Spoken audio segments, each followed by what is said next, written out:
Assalamualaikum warahmatullahi wabarakatuh. Selamat sore, apa kabar Bapak dan Ibu semuanya? Saya doakan senantiasa dalam keadaan sehat.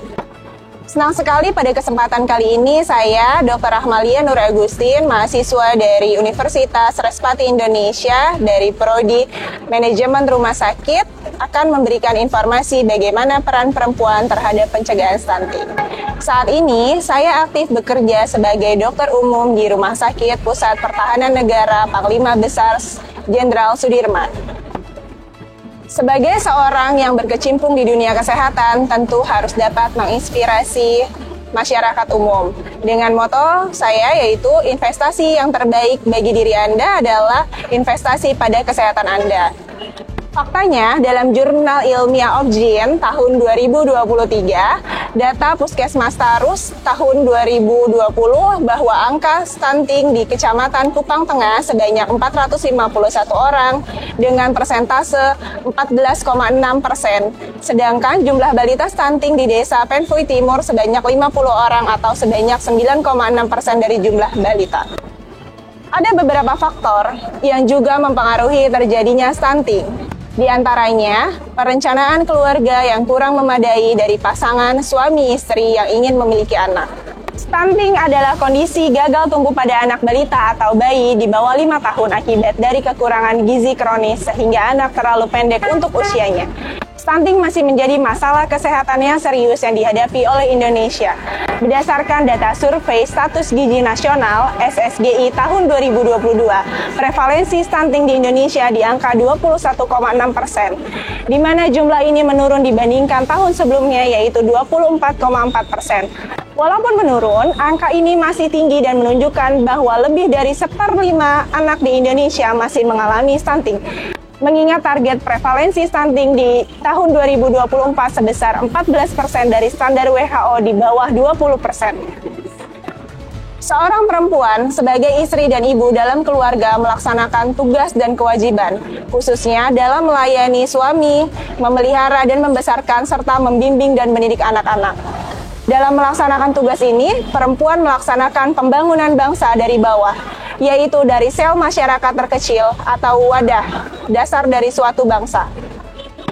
Perempuan Indonesia yang berdaya guna memberikan peluang karir dan posisi sentral yang strategis dalam pengembangan serta perbaikan negara Indonesia, terutama di bidang kesehatan.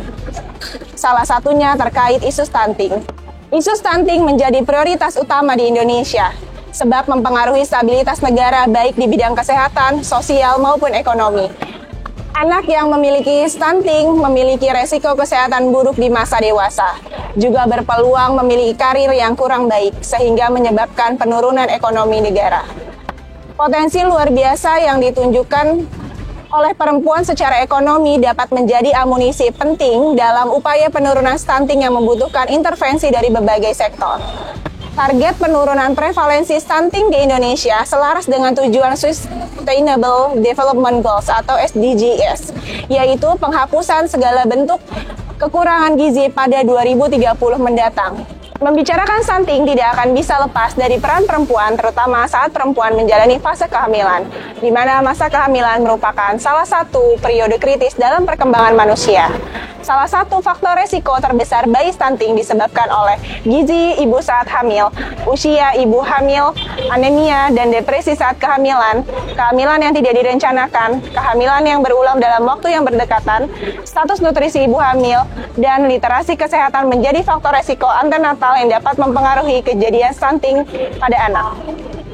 Oleh sebab itu, kita perlu memperhatikan kondisi ibu hamil agar tidak kekurangan gizi dan zat besi selama masa kehamilan. Keluarga harus direncanakan dengan baik. Semuanya harus terencana secara simultan dan menyeluruh. Penanganan dan edukasi stunting bahkan harus dilakukan sebelum perempuan memasuki usia pernikahan. Khususnya perempuan, edukasi di keluarga soal pernikahan, edukasi saat usia kehamilan hingga setelah melahirkan, dan anak memasuki usia di bawah 2 tahun dan balita.